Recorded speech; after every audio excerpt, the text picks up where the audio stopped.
tasty. And I hope you learn a lot of useful and important tips. And with that, I would like to introduce our special guest, Blake Freedom. And I can tell that, hi, Blake, welcome. Hi. Thank you so much for having me. I'm so excited to be here. This is amazing. And I will tell that in the United States, 20 million of women and 10 million of men suffer from clinically significant eating disorder during their lives.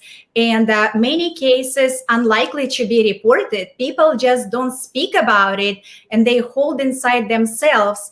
And overall, the treatment for eating and eating disorder is so costly and so complex. It's just hard to motivate. And you are expert. You are really made through so many things and learn interesting techniques. So I would like to see if you can please tell your name, your full name, and where are you located, as well as share your story and experience. Wonderful. Well, thank you so much for having me. I'm so happy to be here. I'm Blake Freedom, and I live in Denver, Colorado. And like you were saying, a lot of men and women struggle with eating disorders, and that's my personal story. So I struggled with anorexia, orthorexia for almost 2 decades.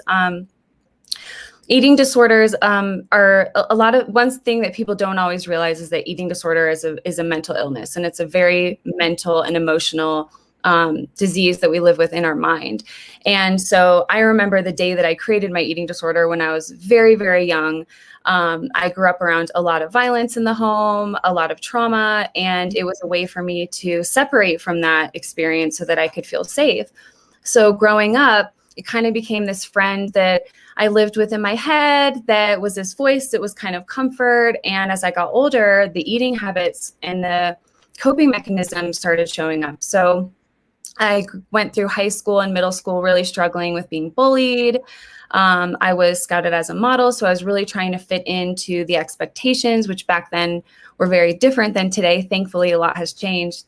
And I was binging and purging in high school and hiding it from everyone. It was so ingrained in me that I didn't even realize that I had it and was struggling with it until I was in my early 20s. And I was so sick, I thought, oh, I must have mono, like something's not right, but I'll just go to urgent care and have them check me out. And the doctor told me that I was very malnourished and that I had all the symptoms of anorexia. And my first response was, oh my God, but I'm too fat to be anorexic. And that was me at my lowest weight. And that was an example of the body dysmorphia that many women struggle with, whether they do or don't have a diagnosed eating disorder. So many women struggle with not seeing how beautiful that they are in the mirror and having this disassociation in their mind. And that was a big wake-up call for me. However, I went back into denial. It was something that I didn't really want to deal with. And I see this a lot with a lot of women is it's so difficult to admit that we have a problem, especially when it's something as difficult and severe as this. And unfortunately, it took me reaching my rock bottom before I actually sought help. So it was several months later when a series of events happened. I ended up homeless. I was living out of my car. I was struggling in every way imaginable. And I had decided that I wanted to end my life. And I had been suicidal growing up my whole life. I just didn't feel like I fit in. I didn't want to be on the planet. Like I said, I was horribly bullied. And I finally just decided, today's the day. And as I was approaching that moment, something came over me and I realized, oh my gosh, if I do this, I'm not going to come back. Like this is permanent. And I had this moment of clarity where I realized I want to live, but I knew I had no idea how. So that was the night that I reached out and I found a treatment center that I felt would really help me totally heal, because I am a huge proponent in a holistic approach. So mind, body, spirit. And I knew that I needed to address all of the trauma that I had been through in order to fully heal. And so that was the beginning of my journey. I now am 10 years recovered. I experienced myself as a fully recovered woman. I struggled with a cannabis addiction for 10 years and I'm fully healed and sober from that. So I've been helping women heal from eating disorders and addiction for many years now. And I just feel so blessed to be doing this work. And EFT tapping is my favorite tool in the entire world that I've used to help with that trauma healing. So I'm so grateful to be able to be here and share my story. This is very, very helpful because especially I think it covers all generations. We know that's from, young girls and, later in age. But to have this special, and I like how you mentioned about, freedom, the technique, tapping technique. And I heard about it. I've never used it. And can you share some of it? I think it's just such a, low cost and inexpensive and such approachable. Feels like maybe we can do it at home. What can you share with us? Yes. So EFT tapping is, it stands for Emotional Freedom Technique. So if you've ever seen anybody doing this, it's becoming more popular. It's been featured on the Dr. Oz show, other shows like that. And it's basically a self-applicable anti-anxiety and anti-stress tool. And it's amazing because what we're doing is we're tapping on specific points on the body to activate our nervous system. It's a cousin of acupressure, which is related to acupuncture. So we're activating different energy systems in the body. And so when we tap on these specific points, we're actually activating the amygdala in the brain. And then that's sending a message to our nervous system.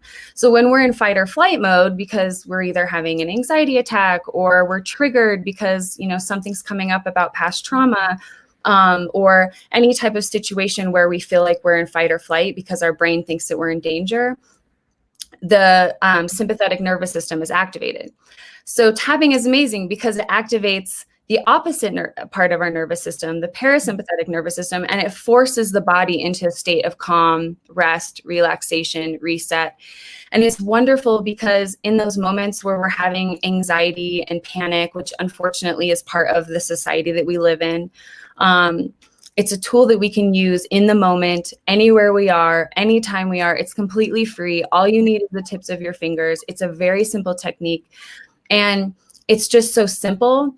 And for me, because, growing up with mental health and being in environments that weren't, conducive to my growth as a person and just developing and becoming healthy, I had a lot of anxiety and a lot of panic attacks, and I never knew how to deal with them. And so as I learned tapping, I'm able to apply it in the moment so I don't even have to think about it. Because sometimes when we're in that state of anxiety and stress, we're not able to recognize, oh, let me breathe, let me take deep breaths, let me pull my tools, because your mind has gone offline.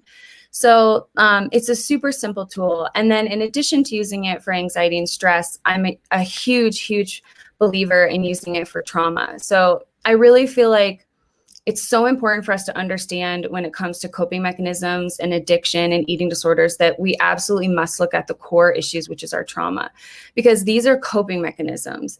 And my belief is that it's not something that you have to struggle with forever. You're not always in recovery. If you truly get to the core of your issues and you heal them and you heal that trauma and you remove that trauma from the body and you deal with the emotional and mental component, that it can completely relieve itself and you no longer even deal with it at all. So tapping is wonderful for moving through trauma without being re-traumatized, because no one wants to sit through and talk about all of the stuff that happened to them, right? It's not comfortable, it's not enjoyable, but tapping is great because it's activating the calm aspect of our nervous system. It allows us to separate from the memory and remove the energy part. So then it becomes like you're just watching it on the screen of a TV and you don't feel attached to it anymore. So you can actually release trauma without re-traumatizing yourself. Mm-hmm. So that's just a basic. I know that I'm explaining a lot about it, but I love to teach it, and there's access to a free training on my website. But it's such a wonderful tool, and I love using it on so many different things, but anxiety and trauma are probably the two that I use it for the most. Thank you for sharing this. And it feels like right now I'm also going to sit and actually going to tap, especially now once we have a broadcast live. So thank you. I think it helps actually in any situation.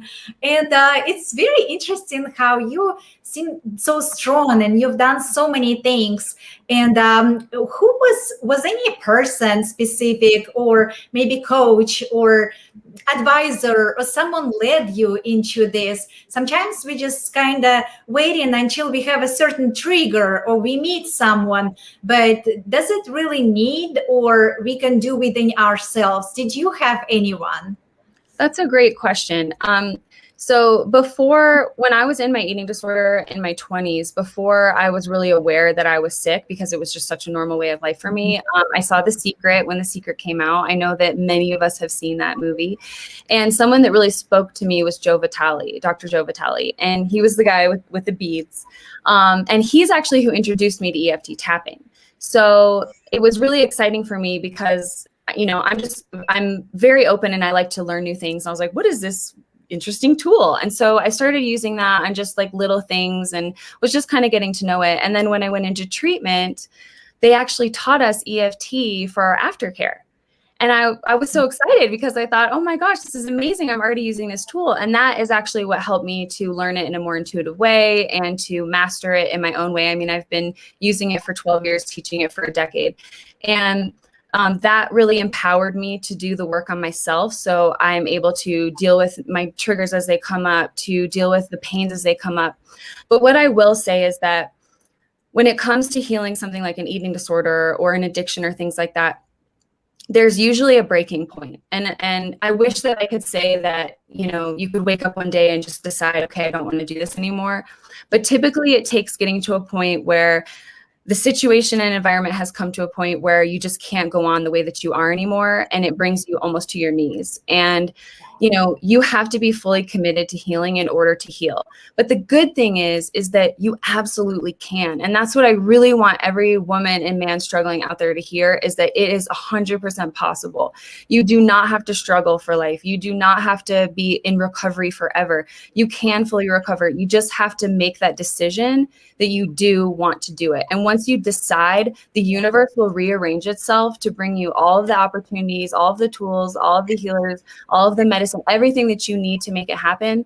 We are such powerful creators, and I think we underestimate the power that we have to bring what we need into our reality. And I also believe that everything that happens to us is for a reason. If I hadn't gone through all of those things, it wouldn't have brought me to the place I am today, where I'm able to share my story and I'm able to understand women in a way that people who haven't been through this don't understand them. I have a lot of women come to me who've worked with therapists and other people who haven't been through the experience, and so I can relate in a different way. But it absolutely is 100% possible to fully recover and to live a free life and to be someone who even never had that problem because it's so far removed. It's just a matter of making the decision. It sounds simple, but it's so powerful. Yeah, thank you. And we definitely learn. And you're so, powerful, so strong. And I wish, all audience connect with you, because we do need to learn those little tips and nuggets and something, because everything is so right now expensive and so difficult with access. And especially the last year, we learned so much. And that's where I found that, sharing her story, and when the Her Story movement was brought in, we realized, and that movement was born originally in Wilmington in New Zealand, and now it's spreading across the world. So thank you so much, Blake, for joining us. And I really enjoy it. And I hope you can join us again and we can learn more about your story, because I feel like easy tapping technique, it's something that, we can do at home. Now I'm already sitting and tapping. So thank you. And is any, yes, and the last, what are last words of wisdom, if you can share with us? Absolutely. So I just think that one thing that we need to remember, especially as women, and like Christy was saying, very ambitious, A-level women, is self-compassion. Pay attention to the way that you're talking to yourself in your mind, listen to your thoughts, be loving with yourself, talk to yourself like you would talk to a child. We are all so deserving of love, no matter where you're at in your life, no matter what you've done, what you've been through, you are so worthy of love. So give that to yourself, because it starts with you.